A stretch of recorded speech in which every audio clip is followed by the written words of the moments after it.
In today's MLB recap, it cannot be fun to be a Yankees player right now because the Jays just took it to them on Canada Day. I didn't even know that was a thing, but Anthony Volpe, he's been at the center of criticism, and Yankees fans are wondering why he's immune to being sent down. This sucks. This really sucks. Yordan Alvarez might not see a field for the rest of the year. He just suffered yet another setback to his hand. Paul Skenes dropped his ERA even lower with yet another scoreless start, but of course, he did not come away with the win. Ohtani made some Dodgers history a day before Clayton Kershaw is about to make MLB history, and the Guardians, I think some AAA offenses out there are better than them. It's getting malpractice levels of bad. So again, we'll talk about all of that and more in today's MLB recap. I recap every baseball game almost every single day, so grow the game with me. Hit that subscribe button. Also, don't forget that these videos would be impossible to make without SeatGeek. Use code Fuzzy to save 20 bucks off all of your tickets. And also, Underdog Fantasy. When you download Underdog today and the rest of July, if you've never played before, they're going to give you a free mystery MLB pick'em. So download it from the App Store or the Google Play Store, enter code Fuzzy,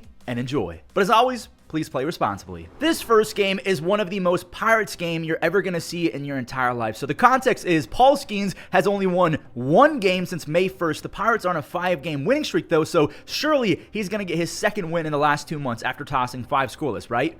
Wrong! Now Tommy Pham did help out to keep it scoreless with a seed from left field. They took Paul out after popping up Mason Wynn. He's only got 88 pitches, so he goes 5 scoreless. Maybe the rain delay before his start kind of ruined his routine or something like that, so maybe his day was short. I have no idea. Andre Palante, he went 7 scoreless, but it only took 94 pitches, so neither starting pitcher is going to get a chance at the W. Now remember what I said though, the Pirates, they still won the game. Henry Davis, he scored Brian Hayes on a sac fly, and the Pirates got another game-saving play on defense at a play at home. Spencer Horwitz, what a nice little play at first base. Bednar, he secured his 12th save with a called third strike, which means that the Buccos have won 5 games in a row. Paul Skenes is still 1-5 since May 1st, despite a 1.8 ERA. That's because his offense is bottom 10 in run support when he's on the bump. Okay, let's go find Shohei Ohtani, and then we'll see the Yankees taking on the Blue Jays with those bright red uniforms on Canada Day. The Dodgers have been feasting on bad teams lately. They did face the Royals, who actually haven't been that great either, but they faced the Rockies, now the White Sox. Teoscar got it going with an RBI single. Pages, he doubled the lead with a double, and more doubling of leads coming up. Michael Conforto all of a sudden has 6 RBIs his last 4 games. Pages then knocked in his 57th RBI on his second base hit. He's on pace for 31 home runs, 110 RBIs, 12 stolen bases, and also he's on pace for double-digit defensive run saves and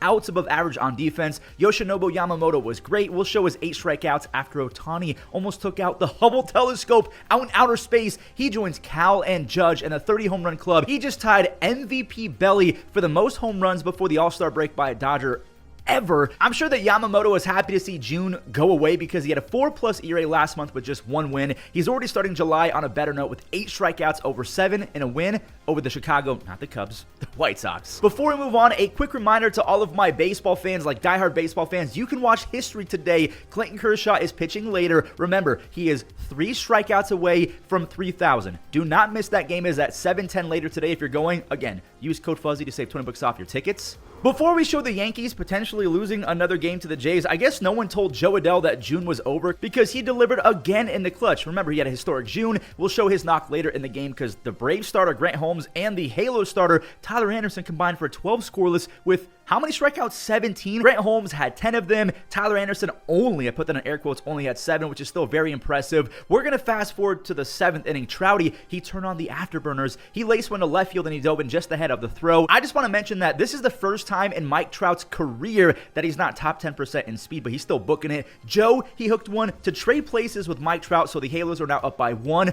Jorge Soler, he then did some damage against the team that he won a World Series MVP for. That is a rocket double to split the gap. Luis Rengifo, he has 2 base hits in 4 of his last 5 games. Look at the replay of his RBI base hit. He was cheesing as soon as he made contact. That's how red hot he's been. He's just smiling as soon as he makes contact. The Angels are back to 500. The Braves are now 8 games under 500. And we do have some breaking news about the Braves. So on that Trout double, Verdugo tried to nab him at second base. That was the last throw Verdugo will ever make as a Brave. He just got DFA'd after hitting .322 with 7 doubles in his first 14 games. That created it all the way down to a .203 batting average since, with an embarrassing 3 extra base hits and 5 RBIs across the next 42 games. That's like impressive levels of bad. He also had -5 outs above average on defense, so I just kind of feel bad for the guy. He was a walking 3 WAR player before he went to the Yankees. He had a terrible season with New York, and that's why he only got $1.5 million as a free agent, and now it's getting even worse, so the dude's costing himself millions of dollars. Coming up next, the Yankees put up 5 runs versus the Jays staff, and George Springer knocked in 7 all by himself. So this was after Jason cashed in 2. Springer, he lifted out his 12th home run. That was off of Max Fried, by the way, and Springer knew that it was gone. This next sequence of baseball might have shortened Yankees fans' life expectancies by 5 to 10, maybe a full decade. Jazz, he got lazy with a throw. It should have been the 3rd out. Miles Straw then got on, and the Jays are calling this guy Agent Zero. Andres Jimenez with a lefty 3-run home run to center field off of Max Fried. Now, apparently no one wanted to win this game because the Yankees, they got back into it with not just 1, but 2 errors, so it's a brand new ball game. Both squads are doing everything they can to give this game away. Clement, at least he made it for his error, not before the Yankees had another catcher's interference. Back-to-back games, J.C. Escar kind of screwed them. Here's the Ernie Clement RBI, so again, he's making up for his earlier sin, and now we have RBIs 3, 4, and 5 for George Springer. It is a grand slam off of Luke Weaver that was directly down the middle. George now has 100 career home runs as a Blue Jay, so, I mean, he's just having a really awesome power career. He added 2 more RBIs in the very next frame, so a 7 RBI explosion. He would have beat the Yankees all by himself. The Jays have won 3 games in a row. They're now just 1 game back of the Yankees for first place, but we're not done with talking about the Yankees because it's getting bad. Since June 13th, the Yankees are now 6-12. Over that stretch, Paul Goldschmidt is only hitting 140. Another old guy, DJ LeMahieu, he's batting 208 with an embarrassing 255 on base over that stretch. Austin Wells, he's also struggling with an even worse 186 not batting average on base. And Judge, he's only hitting 222 over that stretch. This is one of those rare, everyone on the team is slumping, minus Cody Bellinger. He's been really good. There's no really one way to fix it, but Yankees fans, they're kind of centering on one guy, Anthony Volpe, because he's hitting just 150 during this 6-for-12 stretch, but that's on top of his slumping defense. He has a -1 outs above average this year, which is not good. And the biggest talking point I've seen from Yankees fans is the fact that Anthony Volpe is immune to being sent down. Apparently, the Yankees are never going to send him down, even though we've seen guys like Christian Campbell get sent down. Like, you get the big league action, you struggle, then you get sent back down, and then you come up. That's kind of the trend. Volpe has never experienced that, and Yankees fans are saying that was a mistake. This is why he still has bad strikeout issues, because the strikeouts are up, and he's got a bad habit of pulling more ground balls this year. He has a career worst pulled fly ball percentage, so for some reason, he's just taking out families of worms down the third baseline every chance he gets. So let me know in the comments, even if you're not a Yankees fan, have the Yankees done Anthony Volpe a great disservice by not sending him down and having him allowed a chance to really work on his mechanics in AAA against worse pitchers? What do you think? Completely forgot to mention that the Jays can actually steal second place if the A's beat the Rays. So the first 6 runs of this game were all scored on the long ball. Christopher Morel, he's turning a page. He's been so dang good ever since the calendar flipped to June. He's batting .325 with 4 home runs his last 40 at-bats. Brandon Lau is going to have 19 home runs if this stays fair. It does stay fair, so 15 home runs have come in the last 47 games, and oh, by the way, he's on a 17-game hitting streak. Shane Baz, he cruised through 3 shutout, but the 4th was not as nice to him. The 22-year-old Max Muncy has a ton of pop when he makes contact, which is kind of rare. He has 6 home runs, and now it's time for the catchers to take over. Shea went Bangaliers again. Shea Langoliers has 12 home runs. Danny Jansen, he tied it with his 9th. He's only batting .199, but he's been a top 2 or 3 blocking catcher in baseball, so I guess you'll kind of take that. We're in the 10th inning now. Austin wins. He wants to put the win in his last name. He skies a sac fly. No chance that the Rays can get the speedy Colby Thomas. Now the ball did get away. Schumann, he wants home. Maybe he ignored the stop sign because he thought that he could get a blocking or something like that. So they go to the challenge. They say that there was not a blocking play. Mason Miller, he just balked. Runners are on 2nd and 3rd, but he got Josh Lowe to guess. He guessed probably fastball. He guessed wrong. Mason Miller now has 17 saves. The Rays are in 3rd place after losing 3 in a row. The A's are 9.5 games back of a wild card spot, but imagine if they just ripped off 7, 8 wins in a row to make things even more interesting.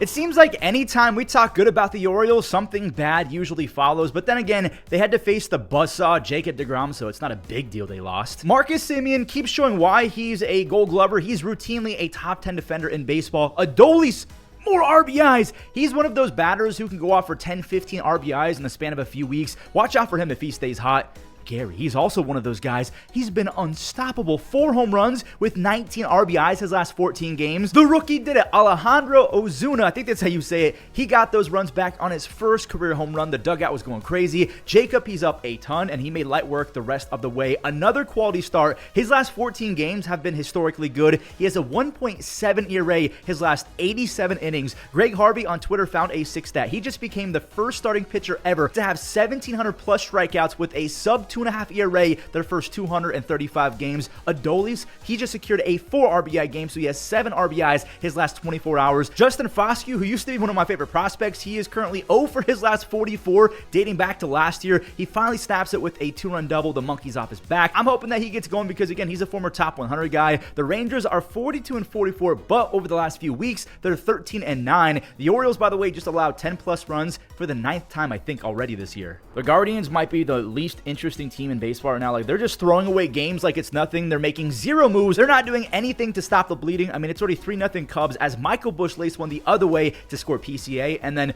first month of MLB Demon, Carson Kelly found some grass for 2 more RBIs. He's kind of been slumping as of late, but there he is going back at it. Only good thing about this game for Guardians fans is that Nolan Jones is still driving in runs versus lefties. Cleveland did make it a 1-run game, only to see Seiya get it back to 2. Seiya just said see ya for the 23rd time this year. He's casually on pace for almost 50 home runs. Carson Kelly secured a 3 RBI game with a sac fly, and that was all for Matthew Boyd, who saved the Guardians last year. He's down to a 2.6 ERA with an NL best 8 wins as Danny Palencia, he picked up his 9th save after striking out 2 in the 9th. The Cubs, they finally get their 50th win. The Guardians are now 15-26 since May 14th. They're last in runs scored, batting average, and team OPS. They've been pathetic, absolutely pathetic, and I feel bad for Jose Ramirez, who honestly, I'm going to say this out loud as a Guardians fan. He deserves a better team. Whether that means the Guardians front office wakes up and starts making trades, or that means Jose moves on, like, it's pathetic and I'm embarrassed and I just want the most for him, okay? I want him to get a chip.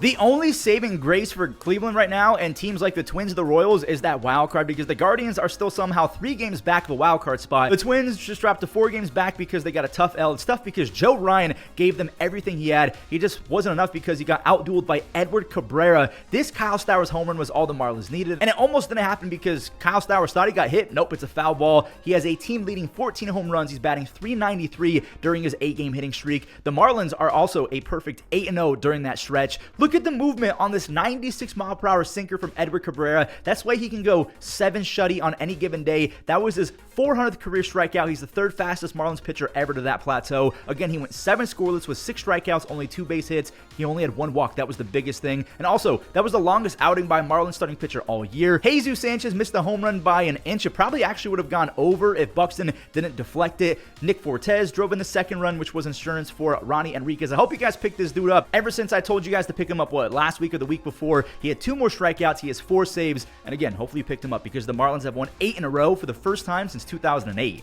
Miami cannot stop winning games, and we know that they just swept the Giants, and now the Giants are in a spiral. Not even a Willy Adames home run could spark a rally. Now, the Giants did find a 2nd run, but Alec Thomas cut down Rafi, trying for their 3rd. He was initially called safe, but the call was overturned. That shifted all of the momentum, apparently. Perdomo, he cut the deficit in half with an RBI single. And then Hayden Birdsong, the pitcher for the Giants, I don't know if his controller died or something, but he threw 8 consecutive balls to start the 5th. Now 2 are on for Jake the Rake, who turned on the first strike of the inning. Again, that was the first one. It took 10 pitches. It got crushed. He has 2 home runs with 5 RBIs in his last 5. That started a barrage of home runs. Lourdes ran into a barrel. He has 12 home runs and 44 RBIs. Randall Grichuk went full-blown perfect. My goodness. 453 feet over that massive wall in center field. Randall Grichuk is quietly approaching 300 career doubles. He already has 207 home runs. I bet you guys didn't know that.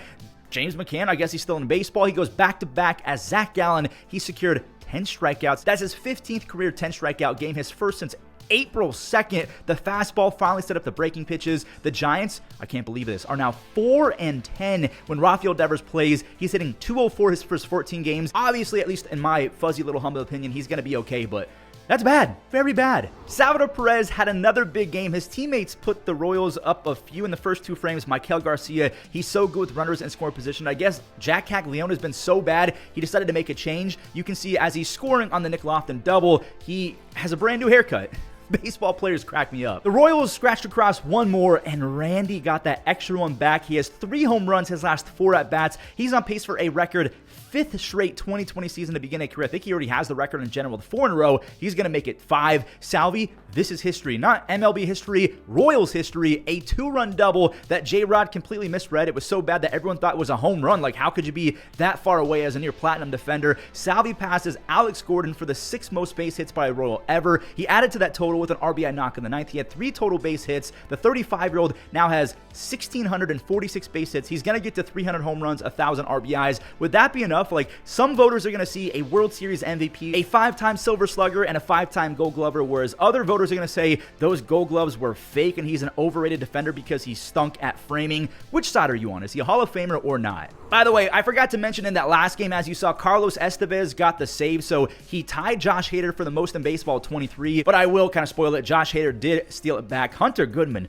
It's so cool that this guy's going to be an all-star because if you take a look at his minor league stats, he seriously was one of the better AAA hitters we've seen in a while. He had a 2nd home run that came later in the game, actually off of Josh Hader. Christian Walker is back facing an NL West team. He did that a lot when he was a Diamondback. He singles in Cam Smith and Victor Caratini. What is that, his 4th home run the last few weeks? He has 7 on the season. He has 12 RBIs his last 11, thanks to that 3-run moonshot. Josh, he's out for his 24th save. He did give up a nuke, like an absolute moon bomb to Hunter Goodman, who has 16 home runs, 50 RBIs while batting .290. He's not the best defensive catcher ever, but who cares when you have a guy with 26 extra base hits and 32 RBIs with an insane 960 OPS since mid-May. Hader, he did secure his 24th save. Doyle could not check his swing. The Astros are 51-34, but we have some bad news coming out of the Astros camp. Yordan Alvarez has to go see a hand specialist because he suffered yet another setback, and I'm crossing my fingers that they're going to find a way to fix him as soon as possible because he had 4 consecutive seasons with 30 or more home runs. He was shaping up to be an all-time talent in the box. Please, baseball gods, do not rob us of his prime. He just turned 28 years old. Please fix him. Well, everyone, that does it for today's recap. I know it wasn't the longest recap, so I'm going to bring back a fun little segment from prior years. This day in MLB history, 21 years ago today, Derek Jeter had this dive into the stands. A lot of people say it's an overrated dive, that he didn't need to actually do it, but I think it's really cool. 21 years ago today that happened. I was, what, 8 years old? And last thing, I know all of my loyal viewers are going to have my back. I need you guys to go subscribe to Cam23. He was the editor-in-chief over the last few weeks as my main editor was out of town, so I would not be able to make these videos without Cam23, so please go spam him with subscriptions. He's almost to 40,000 subscribers. I don't know if we can get there with one video, but you guys, I know what you guys are capable of. Thank you so much for watching. Again, Cam, thank you so much for helping me out. I hope you guys enjoy the web gems. Catch you in the next one. And sharply hit. Mason dives to his right, loads up, and Burley digs it out. Right back into those counts. Marte's got it. There's it all. Quick release by Bo, and they got him. Here's the pitch, and it's served out to right field. Lawrence to the ground. Lines this one toward Neto, and he caught it. Ground ball to third. Narrow recovery. Going back, still going back near the wall, jumps up and makes a put. The game, and he shoots this one toward right center. Victor on the run, he's going to make a terrific diving catch. Denzel Clark going back to the track. Denzel Clark at the wall. He'll leap up, and Denzel makes. He smokes this ball, but it's caught up. The 3-1 is ripped. Oh, diving stop by Connor Norby. To his feet and a skip throw to first. Boy, he's taking off running. Throw down to second, a good one. They got him. Got him leaning, picked him off. Nice attempts. Almost got it. He did. Match, and he tries to go the other way, and a sliding catch.